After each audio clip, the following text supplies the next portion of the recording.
Lengkapi kami umat-Mu lewat firman yang meneguhkan, yang menguatkan, dan yang mengokohkan. Demi nama Yesus kami berdoa. Haleluya.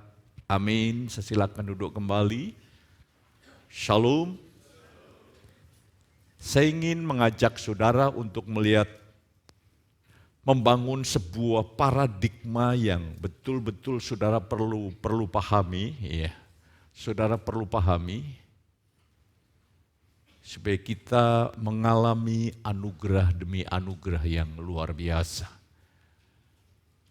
Jadi saya ingin pagi hari ini saudara bisa melihat kebenaran kehidupan Kristen yang real, yang nyata seperti apa. Mengapa seringkali banyak orang-orang Kristen tidak mengalami pertumbuhan sebagaimana yang Tuhan maksudkan, Tuhan kehendaki. Beberapa hari yang lalu saya ngobrol dengan seseorang dengan catatan dia bukan sama seperti kita. Ngobrol. Dan apa yang terjadi setelah selesai mengobrol? Orang itu berkata, Om Pendeta, kok sakit saya hilang? Badan saya enak. Padahal sebelumnya dia tensinya tinggi, pusing dan lain sebagainya. Ada kuasa yang bekerja di dalam lewat hidup saya. Dan yang luar biasa, kuasa itu juga bekerja di dalam dan lewat hidup saudara. Ini yang penting saudara kasih. Lah hari ini banyak orang seringkali salah memahami. Kita, kata seorang profesor teologi berkata, mengapa gereja tidak mengalami pertumbuhan yang signifikan? Karena gereja tertempel kepada perjanjian yang salah, yang keliru. Di mana perjanjian yang keliru itu artinya perjanjian yang Allah berikan kepada umat Israel melalui Musa. Itu memang dibutuhkan pada waktunya. Tetapi sejak kematian Yesus ada perjanjian baru.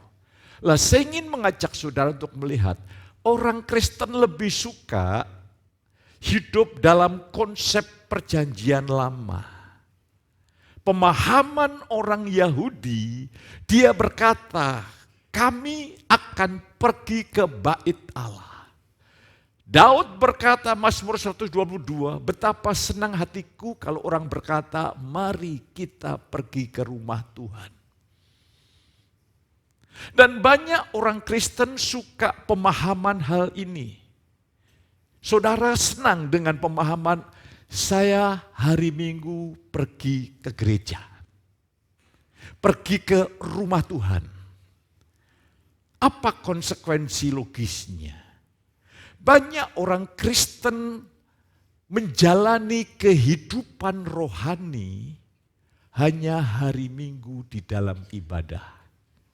Ketika sementara beribadah sadar, saya ada dalam bait Allah, saya mendedikasikan hidup saya untuk menyembah, memuji, dan mendengarkan firman. Dan itu diulangi dari minggu ke minggu, dari waktu ke waktu. Dan tidak ada perubahan hidup yang signifikan yang terjadi. Mengapa? Kalau saudara hanya datang pikirannya pergi ke gereja, hidup kerohanian saudara nyatakan di dalam gereja. Itu menyenangkan. Tapi begitu orang Kristen pulang dari gereja setelah Tuhan memberkati, gaya hidup berpusat diri sendiri, mencari kesukaan diri sendiri, mencari kepuasan diri sendiri, hidup dengan pendapat diri sendiri, jalan terus. Nanti minggu datang lagi, hidup rohaninya ditampilkan lagi, menyembah Yesus Tuhan, Yesus Raja, dahsyat ajaib. Selesai tuh hamba Tuhan memberkati, pulang lagi, gaya hidup yang berpusatkan diri sendiri. Hari ini Yesus ketika berkhotbah di kalangan ahli Taurat orang Farisi, mereka goncang. Ketika melihat bait Allah yang dibangun Herodes, yang begitu kuat, kokoh dan megah, Yesus berkata, dalam 3 hari lagi akan merombak dan membangunnya kembali. Mereka berkata, nenek moyang kami bertahun-tahun membangun bait Allah. Yang dimaksud Yesus adalah ketika dia mati pada hari yang ketiga bangkit dari antara orang mati. Dan sekarang bait Allah yang baru adalah orang percaya, katakan amin. Dan sebagaimana yang saya khotbahkan minggu-minggu kemarin, kerajaan Allah, the kingdom of God is within you. Kerajaan Allah ada di dalam saudara. Kristus dengan segala kekuasaan, kemahakuasaannya, kekayaannya tinggal di dalam hidup saudara. Seharusnya engkau bersuka cita karena saudara menerima kerajaan yang tidak terguncangkan. Katakan amin. Sehingga tidak perlu hal-hal dari luar menekan batin saudara. Yang seharusnya kuasa kerajaan Allah menekan kuasa pemerintahan kegelapan. Inilah sebabnya kita ini memiliki 2 kehidupan. Ini yang bahaya. Kehidupan rohani kita tunjukkan pada hari Minggu. Di gereja 2 jam. Tapi keluar dari gereja adalah kehidupan manusiawi kita yang berpusatkan diri, semuanya untuk diri. Ya kadang-kadang ingat Tuhan, kalau banyak tidak ingatnya. Dan hari Minggu ingat Tuhan lagi. Saya akan kasih ilustrasi begini. Seandainya saya pas Mas Luki liburan, saya pagi-pagi ke rumahnya, saya katakan, halo Mas Luki, diam aja. Saya dekatin, saya ajak ngobrol, diam saja. Kayak no care gitu, tidak peduli. Saya coba tarik perhatian, tetap diam saja. Padahal saya bersamanya, saya ingin bersekutu, saya ingin ngobrol. Tapi apa yang terjadi? Hari Minggu, Mas Luki beribadah. Ketika ketemu saya berkata begini, selamat pagi Bapak Petrus, pertemuan ini sangat menyenangkan. Lah tadi sebelum hari Minggu saya datang ke rumah, saya ingin ngobrol, no care. Seolah-olah saya tidak hadir.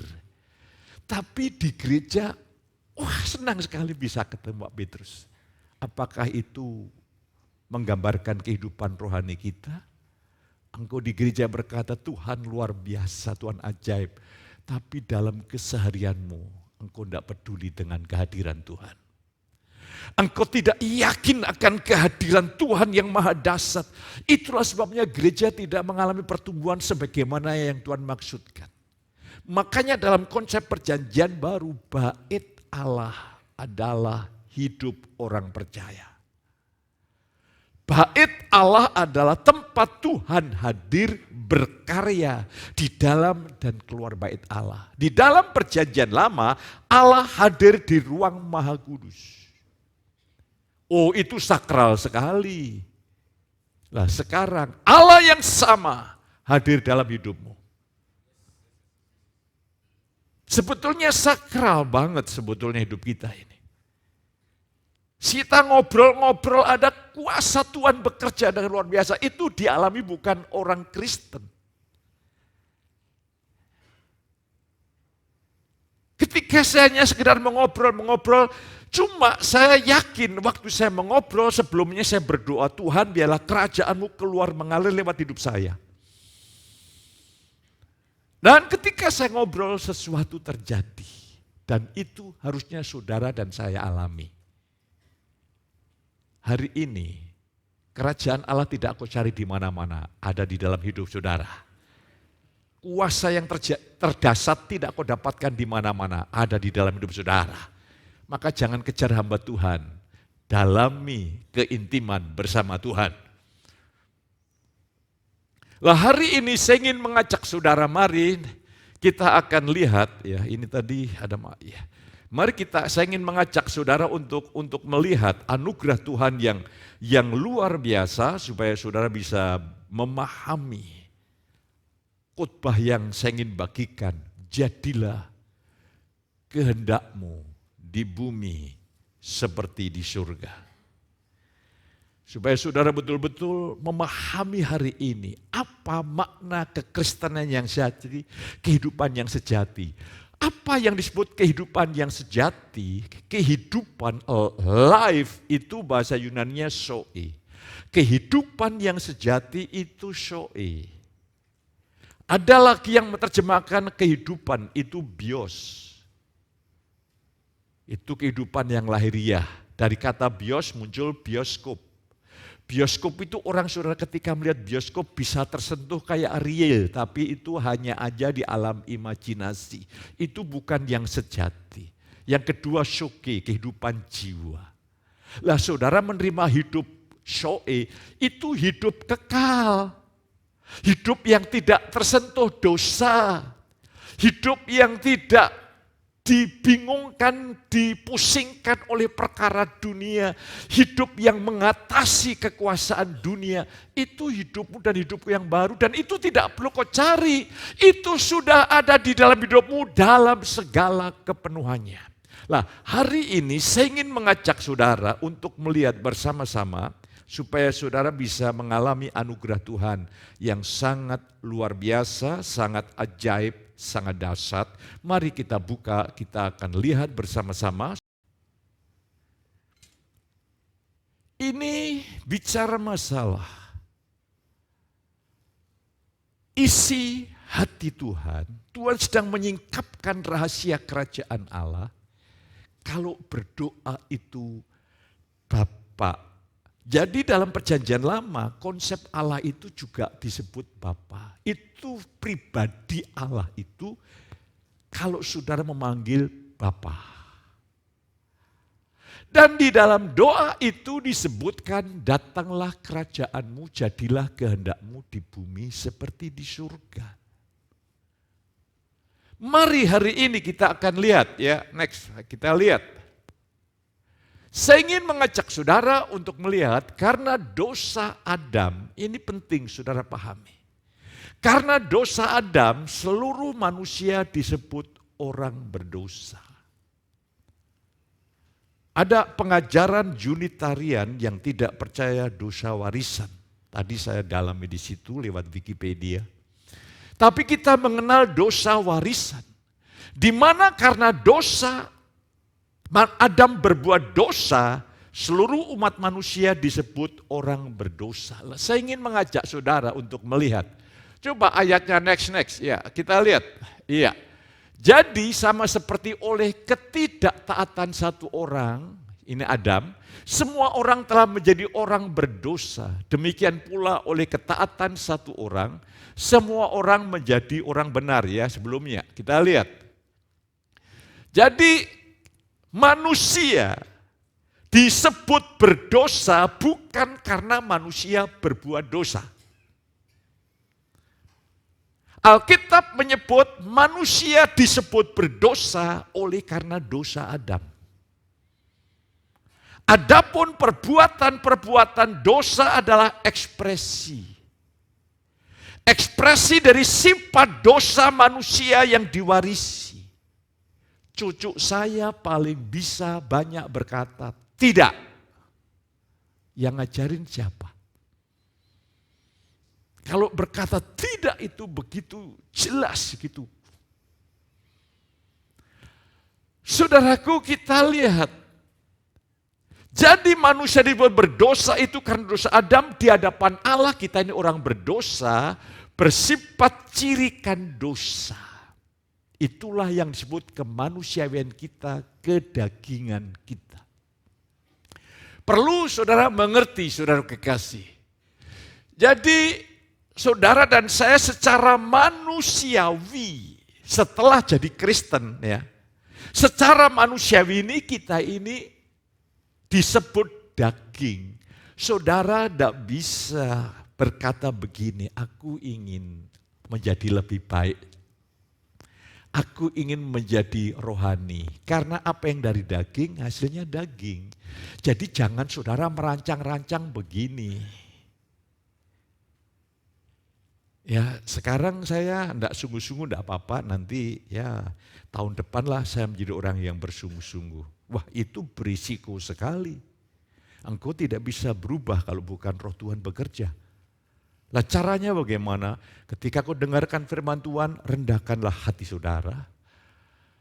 Dan izinkan Tuhan bekerja dan perubahan bukan tahun depan, hari ini.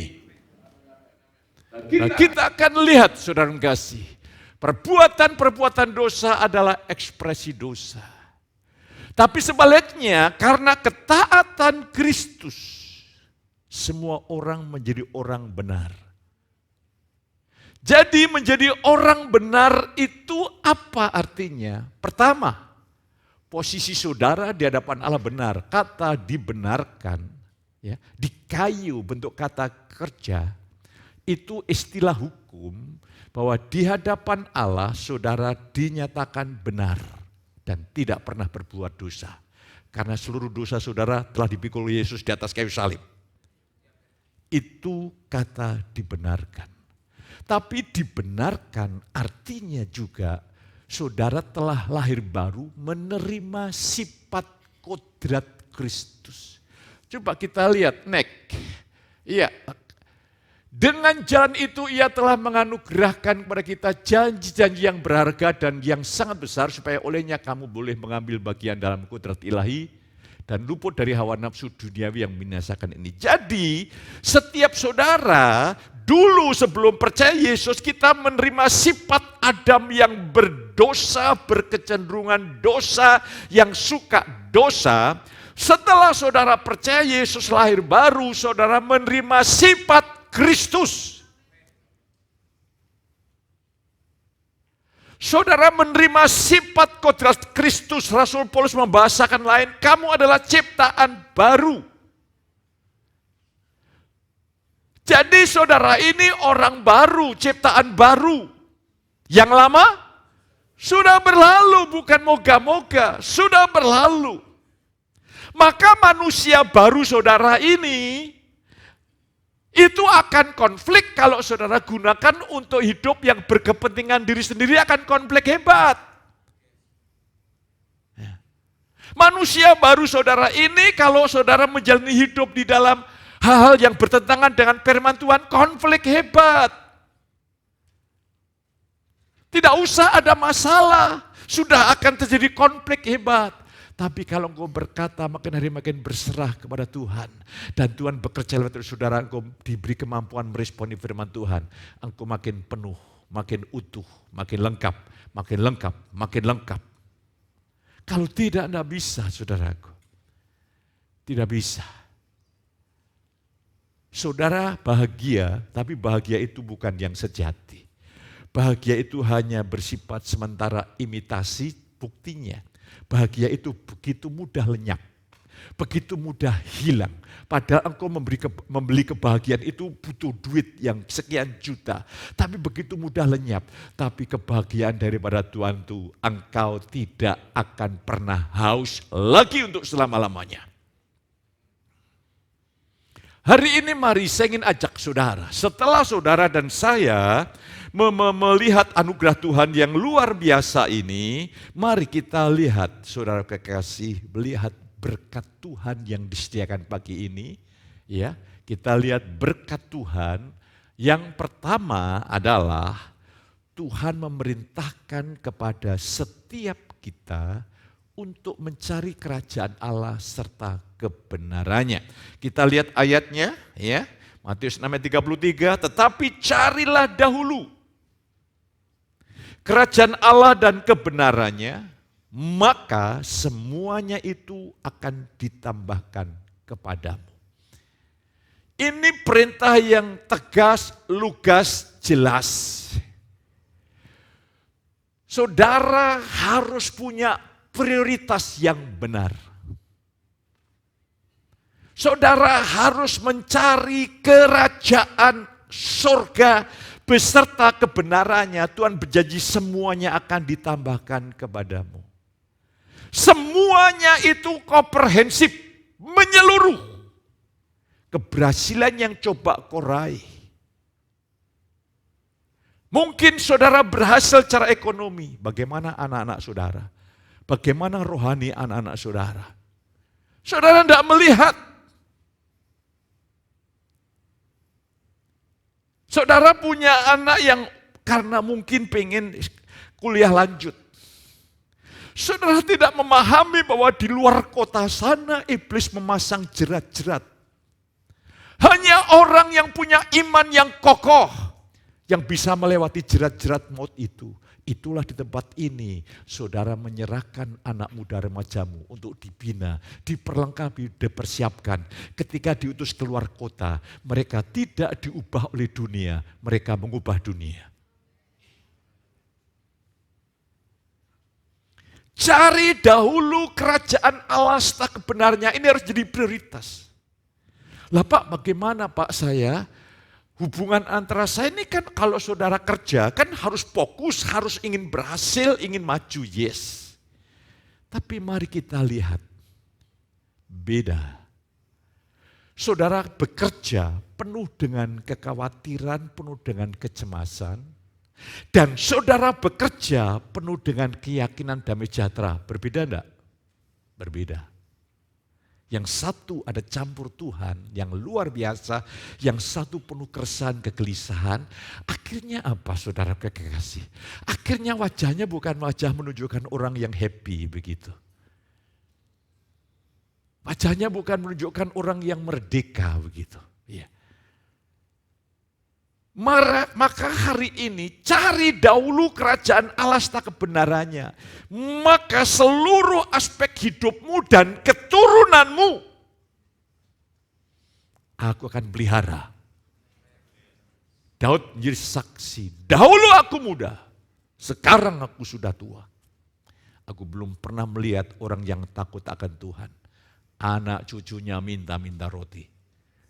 Jangan sudah berpikir, kalau kita punya uang banyak, anak cucu kita beres. Saya menyaksikan dari keturunan yang sangat kaya, sekarang minta-minta di jalan. Tapi bagi orang yang takut akan Tuhan, anak cucu kita dipelihara dengan luar biasa. Hidup ini bukan permainan, nasib diubah dari mimbar. Di mana respon saudara terhadap firman, itu yang menentukan bagaimana hari esok kita bersama dengan keturunan kita.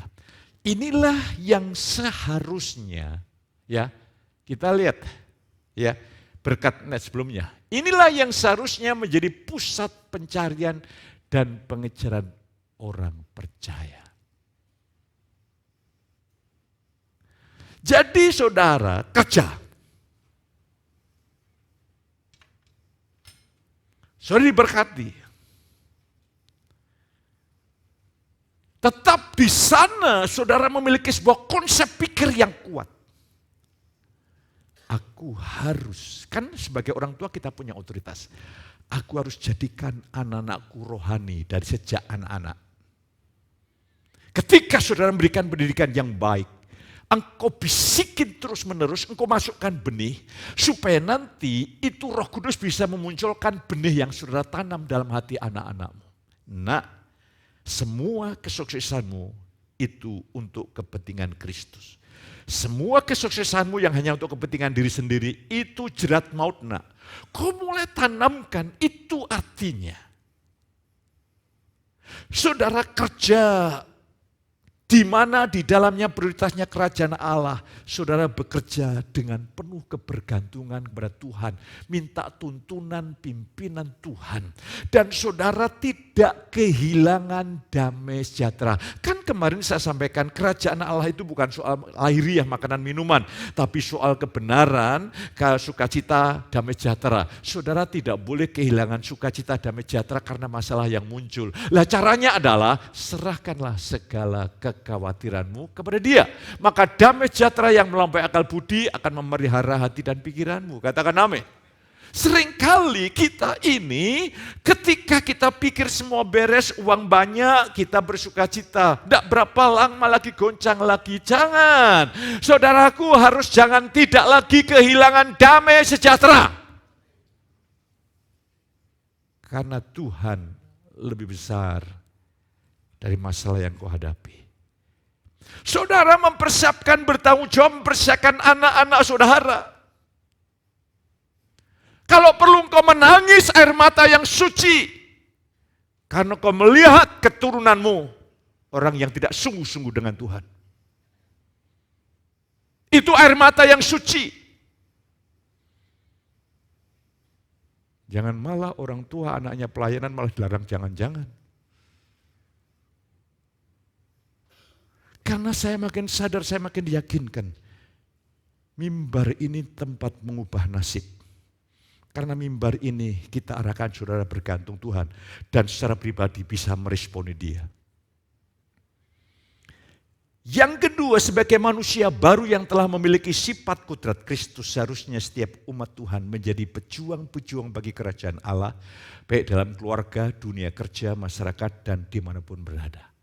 Saudara menjadi pejuang bagi kepentingan Kristus. Apa kepentingan Kristus yang saudara perjuangkan bagi anggota keluarga saudara? Ya. Apa yang sedang saudara perjuangkan bagi anggota keluarga saya untuk kepentingan Kristus? Ini harus kita mulai setting ulang konsep filsafat hidup kita harus seperti kerajaan Allah. Jadilah kehendakmu di bumi seperti saudara. Kalau enggak, kuasa kerajaan Allah tidak termanifestasi. Yang masih muda, masih bujangan muda-mudi. Aku berdoa Tuhan, biarlah aku menikah dengan orang yang bisa membawa aku terbang tinggi untuk menyelesaikan rencana Allah. Amin. Pemuda-pemuda jangan begini, berikan aku istri yang cantik. Ingat, beauty is skin deep. Kecantikan itu hanya selapis kulit. Kalau engkau dapat orang yang cantik, masih pacaran menyenangkan, lalu serumah tangga, istri cantik, galaknya lebih dari macan. Mau keluar tidak bisa, mau masuk diterkam. Haleluya. Saudara mulai punya berita, saya sekolah Tuhan, saya ingin sekolah, berikan minat yang daripada Tuhan. Ketika saudara kuliah di Fakultas Hukum, jelas saudara akan melalui keahlian itu, bakat itu di dalam dunia hukum. Saudara mulai berjuang bagi kerajaan Allah lewat keahlian. Di kantor di mana saudara bisa memberitakan kabar baik, menjadi perluasan bagi kerajaan Allah. Ini kekristenan yang sejati. Jangan sampai selama ini kalau kita tidak salah, kalau kita tidak hati-hati, kekristenan kita kayak konsep Yahudi, konsep Judaism. Saya akan datang di gereja selama 1-2 jam ini, saya akan tunjukkan kehidupan rohani saya. Engkau keluar dari gereja, kehidupan diri sendiri yang terus bermunculan, diperjuangkan, diprioritaskan, saudara berjuang mati-matian hanya untuk memunculkan ego. Oh saudaraku, jangan. Ego kita sudah disalibkan bersama Yesus 2000 tahun yang lalu. Mari saya ingin mengajak saudara, berjuanglah untuk kerajaan Allah di kantor. Di mana di kantor kau menunjukkan etos kerja yang baik.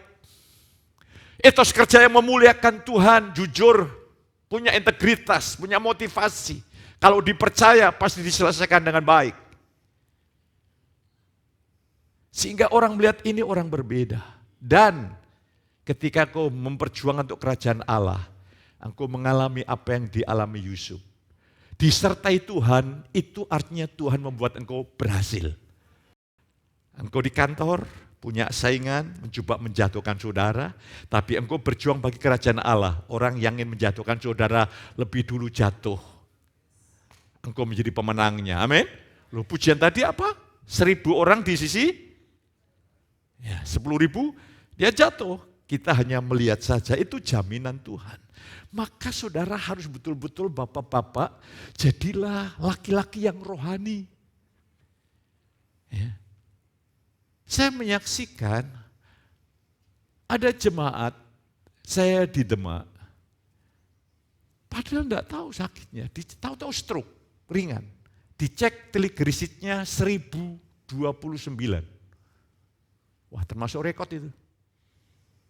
Ya karena triglycerida lemak darah, akhirnya stroke. Tapi puji Tuhan sudah baik ini. Sudah baik. Karena apa? Ada pembuluh darah di otak, di kepala.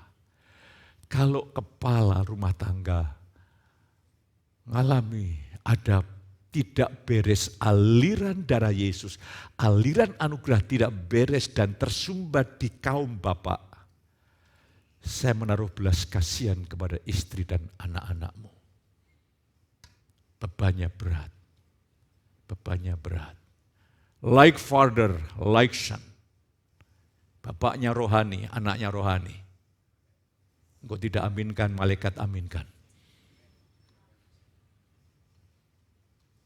Saudaraku, karena kita punya konsep itu, kehidupan rohani itu di gereja, bukan sehari-hari ini, bukan aku, melainkan Kristus. Ini yang real, ini yang benar. Kalau bukan aku melainkan Kristus hanya di gereja, di luar gereja, bukan Kristus melainkan aku, kita ini sedang di persimpangan jalan, bukan, sedang tersesat. Mari hari ini, saya ingin mengajak saudara, Matius pasal 6:33 tadi jelas. Kita tidak lagi berjuang untuk membangun kerajaan sendiri, seperti membangun egoistik, kepentingan diri, kepentingan keluarga. Tetapi bagi kepentingan Kristus, saya men-setting anak-anak saya untuk kepentingan kerajaan Allah, dan mata saya akan menyaksikan semuanya akan ditambahkan. Saya ingin ini menjadi Daud dipakai Tuhan. Kalau hari ini kau mendengarkan suaraku, jangan keraskan hatimu. Milikilah hati yang lembut. Semua untuk kepentingan Kristus. Gereja ini hanya untuk kepentingan Kristus. Tidak ada yang lain. Saya men-setting, saya mengelola aset gereja hanya untuk kepentingan Kristus. Terus selanjutnya, berkat yang pertama tadi, jadi saudara kita ini jangan terbalik-balik ya. Cari duit dulu, kalau ada waktu cari kerajaan surga, terbalik-balik. Lah kalau saudara balik-balik kacau. Cari kerajaan Allah, semuanya ditambahkan kepadamu. Bukan cari uang, kalau ada waktu cari Tuhan. No, enggak bisa. Enggak bisa. Makanya berkat yang kedua, surga itu menjadi pola ilahi untuk kehidupan di bumi. Kita harus hidup dalam pola surgawi, kalau tidak dunia ini sudah jatuh dalam dosa. Sudah jatuh dalam dosa.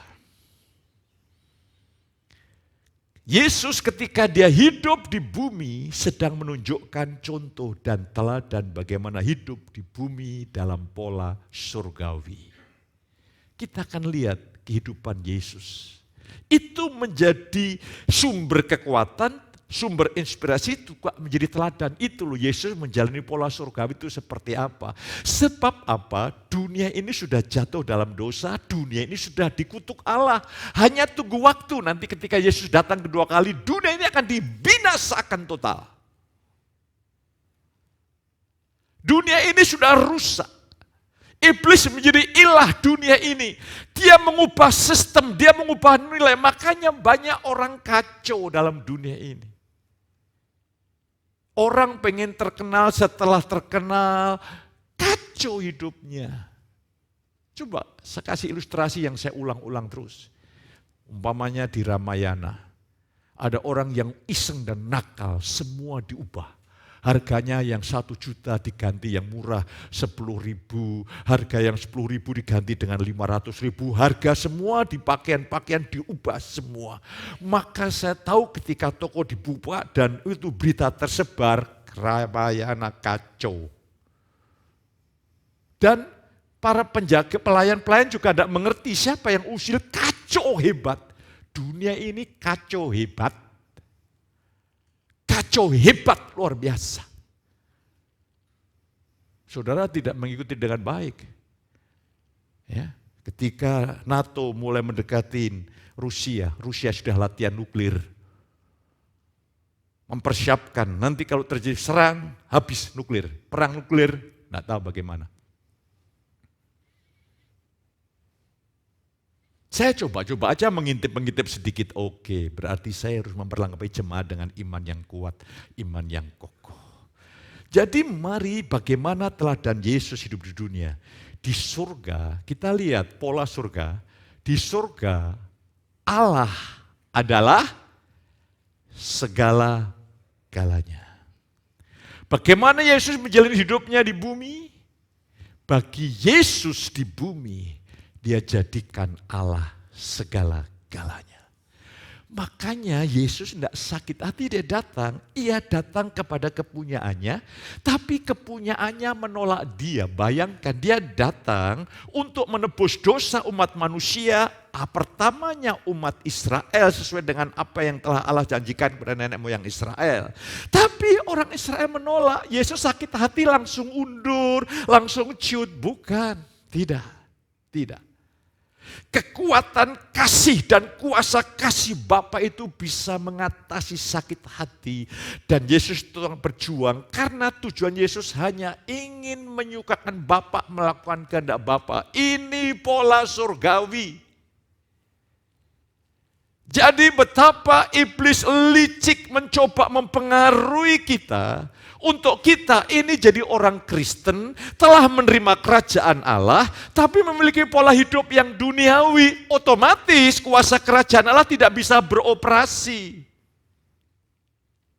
Mari saudara kasih, untuk bagaimana Yesus menjalani hidupnya di bumi, Dia segala-galanya bagi Allah. Untuk mewujudkan rencana Allah dalam penyelamatan orang berdosa, Yesus rela taat sampai mati di atas kayu salib. Seluruh kekuatan surga menopang Yesus. Bahkan saudaraku, Yesus membangkitkan Lazarus yang sudah mati 4 hari. Yesus menjelekkan orang buta. Yesus bawa baskom yang bersih, lap, dan mencuci kaki murid-muridnya. Yesus lakukan semuanya itu dengan kekuatan Bapaknya. Sebab Yesus tidak berkata, aku tidak bisa melakukan apa-apa dari diriku. Jadi andalkan Tuhan, minta bimbingan Tuhan untuk perkara yang besar, perkara yang kecil. Supaya engkau dibimbing oleh Roh-Nya. Bapak-bapak, engkau tidak bisa menyenangkan istrimu tanpa dipimpin Roh. Tapi kalau suami dipimpin Roh, engkau bisa menyenangkan pasanganmu. Bagaimana ibu-ibu, ada amin? Amin ya kok ora tenanan ya. Aduh, sakit banget ya. Malah satu terlambat lagi tadi. Tapi enggak apa-apalah, wong kita bersaudara jadi ya. Ya. Ibu-ibu engkau bisa menyenangkan suami kalau engkau hidup dalam kuasa Tuhan. Wah, ini saya bersyukur bapak-bapak tidak ada amin, berarti suami-suami bapak-bapak itu sempurna semuanya di sini. Makanya saudara dipimpin roh itu bukan di mimbar, bukan di gereja, di rumah. Di gereja itu 2 jam, lah di rumah itu sehari 24 jam. Kadang-kadang saudara kasih, ahli sejarah itu laki-laki atau perempuan? Saya mau tanya. Ahli sejarah itu wanita. Dia selalu ingat kesalahan masa lalu suaminya. Ingat terus. Itu ahli sejarah itu saudaraku kasih. Tapi wanita di sini berbeda. Yang diingat kebaikan suami. Amin kok separuh-separuh saudara kasih. Kok baik separuh-separuh loh. Aduh. Mari hari ini saya ingin mengajak saudara untuk melihat pola surgawi Yesus hidupnya dipimpin oleh Roh Bapaknya. Ia tidak mencari penghormatan dan kesukaan dari manusia. Ini hebat. Yesus tidak minta peneguhan dari manusia. Dia hanya ingin peneguhan dari roh Bapaknya. Paulus juga begitu. Kalau Paulus ingin peneguhan dari manusia, akibatnya apa yang terjadi? Paulus pernah berdoa, Tuhan angkat duri dalam dagingku. Karena dia pikir begini, aku kan sudah melayani. Seharusnya orang punya respon yang baik. Tapi di mana Paulus berada, banyak orang bikin huru hara ingin membunuh Yesus. Paulus berkata, Tuhan tarik itu semuanya. Tuh, Paulus juga sedang dibina oleh Tuhan imannya. Paulus, kelemahan kuasamu, ku nyata atasmu. Oh, kalau begitu aku rela dalam situasi yang kuhadapi. Lah, Yesus, ia tidak mencari penghormatan dan kesukaan dari manusia. Berarti kita ini orang yang teguh sekali. Ya, saya tidak perlu menjadi pendeta yang ikut tren. Saya harus menjadi pendeta yang ikut tuntunan rohnya.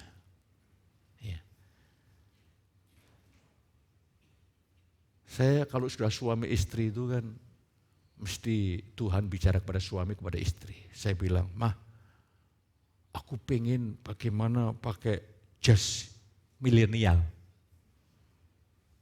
Apa jawab istriku dan anakku? Ingat umurnya. Aku jawab, aku selalu ingat. Oh iya. Jadi betul Tuhan menuntun lewat pasangan hidup. Nah kalau saya ego bisa geger. Maka usahakan minta pimpin roh, kurangi geger dengan pasangan hidup, katakan amin. Amin. Saya mau tanya, saudara piknik kemana-mana pulang ketemu siapa? Bapak-bapak kamu pulang kemana-mana, pergi kemana-mana pulang ketemu siapa? Ibu? Belanja di pasar, belanja di toko, di mall, pulang ketemu, minta anugerah supaya berdamai. Itulah, amin. Haleluya. Sumber sukacita dan pencarian penghormatannya hanya dari Allah semata. Oh, manusia itu bisa berkata begini, diberkatilah orang yang datang dalam nama Tuhan. Tidak berapa lama salibkan dia, itu manusia.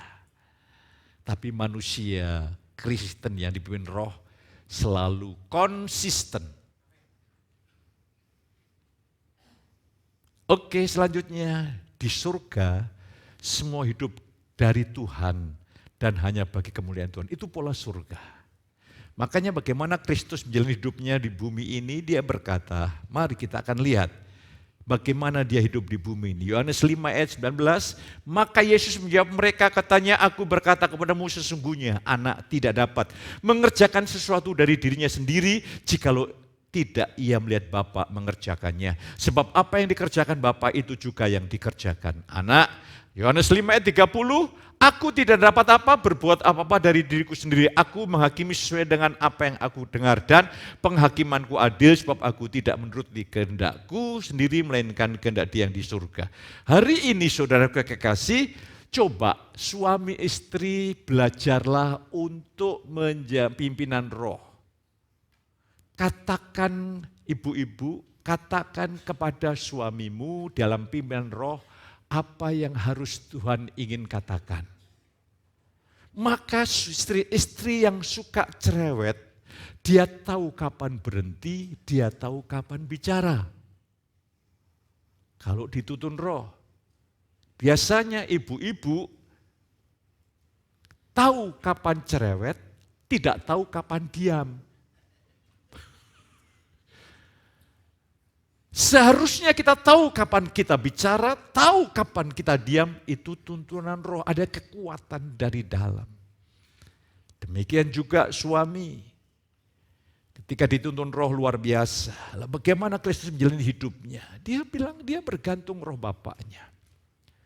Dalam kuasa roh Bapaknya ia melakukan kehendaknya dan pekerjaan Bapa atau Bapa bekerja lewat Yesus. Hari ini bagaimana kita menjalani hidup di bumi ini? Dengan terus bergantung Kristus. Kuasa Roh Kudus akan memampukan saudara saya melakukan seluruh kehendak Tuhan. Jadi saudara kasih, secara sederhana saudara hidup bagi Kristus, bergantung pada Kristus. Semua yang kita miliki di dunia ini hanya sebagai sarana, katakan amin. Hanya sebagai alat, bukan sasaran yang dikejar. Sasaran yang dikejar dengan bakat, talenta, uang, waktu, kesempatan digunakan untuk kemuliaan Yesus dan perluasan bagi kerajaannya. Maka engkau akan ditambahkan lagi, ditambahkan lagi, ditambahkan lagi. Kita tidak mencari kesukaan diri, tidak berusaha mendapatkan kesukaan dari manusia, tetapi kita hanya berusaha menyenangkan Tuhan. Itu hidup yang paling merdeka di dunia. Jadi saya mendorong jemaat, mari hari ini jangan berubah nilai. Semua di dunia ini hanya alat, sarana bukan sasaran. Rasul Paulus berbeda dengan kita. Dia tidak gini. Rasul Paulus sasarannya adalah kerajaan Allah. Sasarannya sebagai seorang pemuda bukan menikah. Makanya dia tidak dapat istri. Dia tidak patah hati. Memang panggilannya begitu. Karena Tuhan tahu kalau dia punya istri, Tuhan berikan kekuatan Paulus. Istrinya akan menderita karena Paulus masuk penjara, keluar penjara, dianiaya, menghadapi tekanan, tantangan yang hebat. Lah istrinya akan menderita, makanya Tuhan berikan kekuatan untuk tidak menikah. Kalau engkau diberi kekuatan untuk menikah, menikahlah. Ya. Tapi kalau tidak, lebih baik tidak menikah. Demi kerajaan Allah. Tapi saya tidak bisa terlanjur menikah. Dan itu anugerah juga.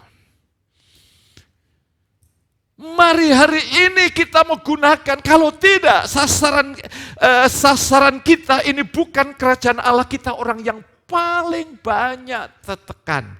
Kita paling banyak kecewa. Mengapa orang marah? Mengapa orang kecewa? Dia punya keinginan dan orang lain menghalangi kita untuk mendapatkan apa yang kita inginkan. Tapi kalau keinginanmu Tuhan, tidak ada yang bisa menghalangi saudara. Engkau akan menjadi efektif bagi kerajaan Allah. Dipakai Tuhan dengan luar biasa. Kita hidup dalam pola surgawi, yaitu menyangkal diri dan memikul salib. Setiap saat, saudara sadar, atasi kelemahan saudara. Mungkin Roh Kudus akan menunjukkan, nak, kamu terlalu cerewet. Oke Tuhan, saya cerewet. Saya bukan berkhotbah begini, hei kau jangan cerewet. Kalau kamu cerewet, suami sediakan instrostop. Sekalipun ditutup begini, begitu dibuka. Tapi hari ini istri berkata begini, Tuhan, aku coba atasi juga tidak bisa. Dan sekarang bukan aku lagi yang hidup, melainkan Kristus. Tahu-tahu, engkau tahu kapan bicara, kapan tidak. Di mata suami, engkau menjadi istri yang manis budimu. Ya. Kok kamu berbeda dia? Ya itu, terpujilah kasih karunia-Nya. Kalau tidak, waduh. Ya wanita itu baik kalau cocok hati nih. Kalau hatinya tidak cocok, itu wanita di sana, di sini tidak ada. Ya karena saya kan tidak lihat saudara sehari-hari. Ya, tapi saya yakin Tuhan akan menolong saudara.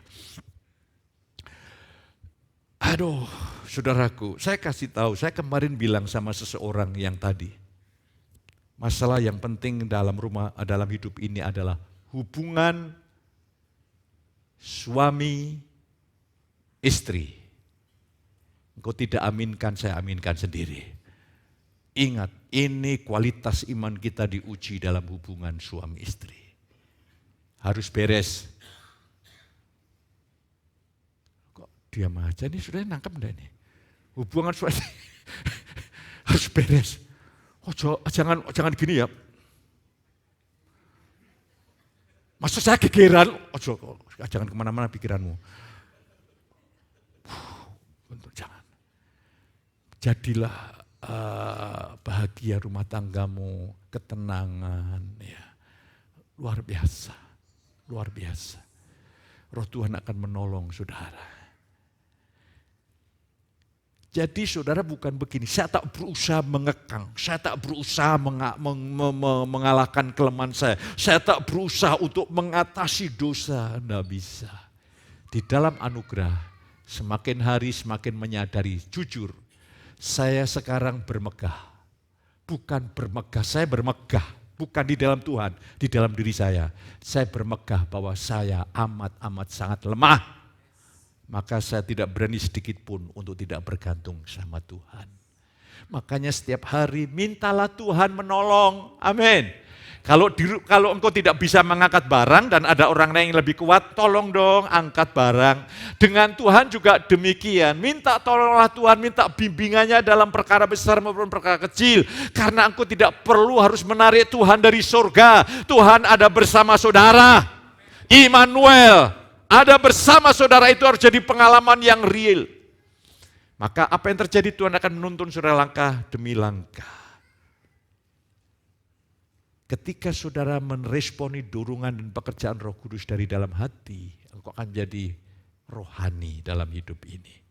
Sekarang Kristus adalah roh, ia akan menjalani hidupnya lewat kita. Jadi sederhana. Saya simpulkan, terakhir ya saudaraku, Kristus adalah roh. Jadi tubuh Yesus bangkit dalam bentuk roh.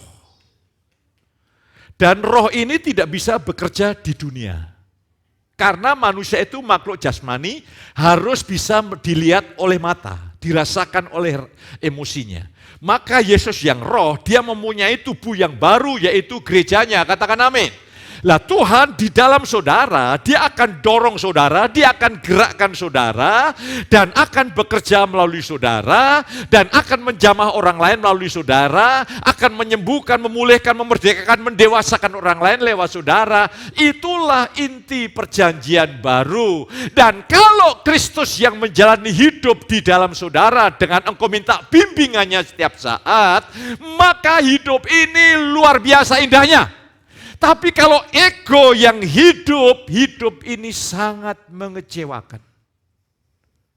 Mari pagi hari ini engkau bertobat. Yesaya 30 ayat 15. Dengan bertobat dan berdiam diri. Jangan daging ini ikut campur. Tuhan, aku dengan rendah hati menantikan kuasa-Mu bekerja. Engkau pulang tempat ini, engkau berubah begitu saja. Engkau berubah begitu saja. Keluargamu berubah begitu saja. Amin. Keluargamu berubah, keluargamu diberkati. Apa artinya uang? Kalau keluargamu, hubungan suami istri ini tidak di dalam anugerah kasih karunia-Nya. Saya terus berdoa, sampai selama ini saya berdoa, Tuhan, kasih karunia Tuhan melingkupi hubunganku dengan istriku. Ya. Supaya makin hari kami makin bertumbuh di dalam Tuhan. Kami makin menikmati kebaikan, kemurahan Tuhan. Dan Tuhan mulai bekerja, Tuhan mulai bekerja. Saudaraku tahu, enggak? Dalam hubungan suami istri, itu seringkali kalau pasangan saya ini punya kekecewaan dengan saya. Ya karena kita kan enggak sempurna. Saya sudah tidak sempurna, kadang-kadang semaunya sendiri. Jadi banyak tersinggung. Saya butuh waktu. Saya sediakan waktu bersama istri saya. Saya ajak menyembah Dia. Saya ajak bersekutu, Tuhan pulihkan. Supaya kami tidak hidup dalam trauma masa lalu. Supaya kami betul-betul mengalami kebebasan, kemerdekaan, Tuhan menjamah. Oh, dia bilang begini, terima kasih ya Mas. Terima kasih Mas, kata-katamu tak tunggu 1 tahun yang lalu. Terima kasih, dia senang banget dia. Pulang itu rasanya senang, terima kasih ya Mas, saya diajak jalan-jalan. Padahal saya tuh ngajak jalan-jalan bukan kemarin. Jauh dulu. Makanya hati-hati, minta saudara ada waktu khusus, doa, gandeng tangan. Bisa enggak? Nanti tangan begitu suami pegang tangan istrinya.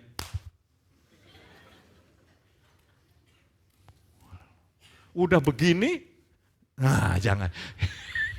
Nah, di sini istri baik-baik kok saudara, enggak sih. Kalau saudara bisa gandengan tangan minta Tuhan pulihkan kami Tuhan. Pokoknya kasih karunia misinya membuat keluarga saya bahagia. Itu bicara bukan masalah finansial, itu juga faktor, tapi hubungan. Ya. Hubungan ini saya bicara masalah komunikasi, kedekatan bersama, ngobrol. Hayo, sejur.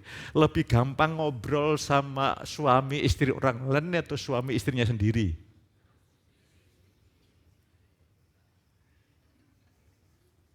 Jawabanmu meragukan.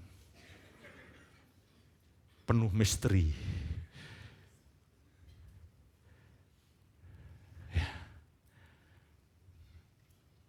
Sementara saudara mau tidur, ngobrol, jalan-jalan ngobrol. Ya kalau saya sepanjang naik mobil ngobrol. Ya. Saya kemarin setir mobil 18 jam. Non-stop, tidak istirahat, cuma makan. Pulangnya 18 jam. Masih diberi anugerah. Usia hanya seperangkat angka. Tapi mari hubungan dipulihkan. Seringkali kita ini punya luka masa lalu dengan pasangan kita. Apakah bapak-bapak nanti kalau pulang cek, pegang istrimu, cium pipinya. Tapi kalau engkau dipulihkan hari ini bukan besok, engkau akan alkitabiah. Dicium pipi kanan,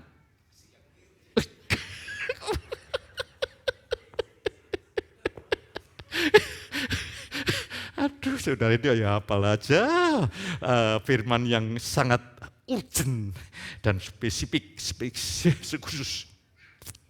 Saudara diberkati hari ini. Engkau tidak perlu cari lagi. Tuhan tuh sudah penuh dalam saudara. Saya ini hanya membina iman, meyakinkan bahwa yang beri jalan keluar itu Tuhan, yang mengatasi kelemahanmu Tuhan. Setiap saat andalkan Tuhan, minta bimbingan Tuhan, minta arahan Tuhan. Jangan mengusahakan dengan cara kita sendiri. Maka saya yakin hidup ini setiap hari gue berkata, bukan aku melainkan Kristus. Dan saya bersyukur saya bisa menikmati anugerah, membagikan firman dengan sukacita, dengan damai sejahtera. Tuhan menolong, memberkati pemain musik menyiapkan diri. Doa saya lewat perjamuan suci, Roh Tuhan membukakan mata rohani saudara. Dan kau diyakinkan pagi hari ini, Yesus yang membuat rumah tanggamu bahagia. Hubungan suami istri dipulihkan. Hubungan dengan anak, menantu, besan dipulihkan. Bagimu tidak mungkin, bagi Tuhan tidak perkara yang mustahil. Mari sama-sama bangkit berdiri.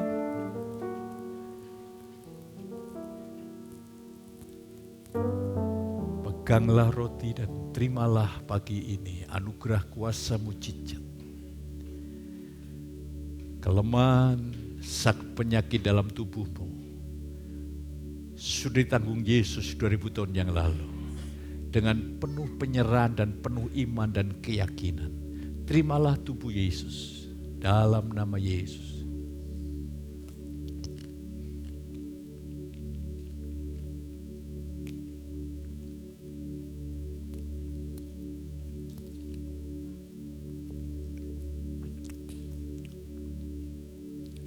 Angkat cawan.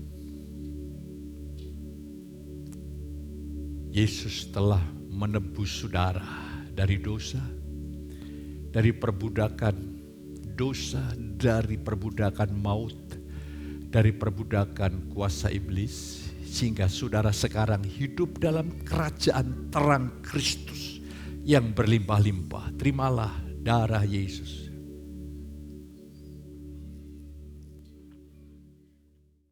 Kami bersyukur Tuhan, inilah putra-putra yang kau kasihi. Putra-putra yang dirahmati dengan kebaikan, kebajikan, dan kemurahan Tuhan. Kami percaya hanya roh Tuhan buat jemaatmu bertumbuh di dalam kasih karunia. bertumbuh di dalam pengenalan akan Yesus. Hanya kasih karunia pekerjaan Roh-Mu yang membuat jemaat menjadikan Allah adalah segala-galanya. Terima kasih, angkat tangan saudara. Pulanglah dengan berkat yang terbaik dari Allah Bapa. Saudara mengalami kasih sayang Yesus yang begitu limpah lewat persekutuan yang kudus. Terus menyertai saudara ini pagi sampai selama-lamanya. Yang diberkati katakan sama saya.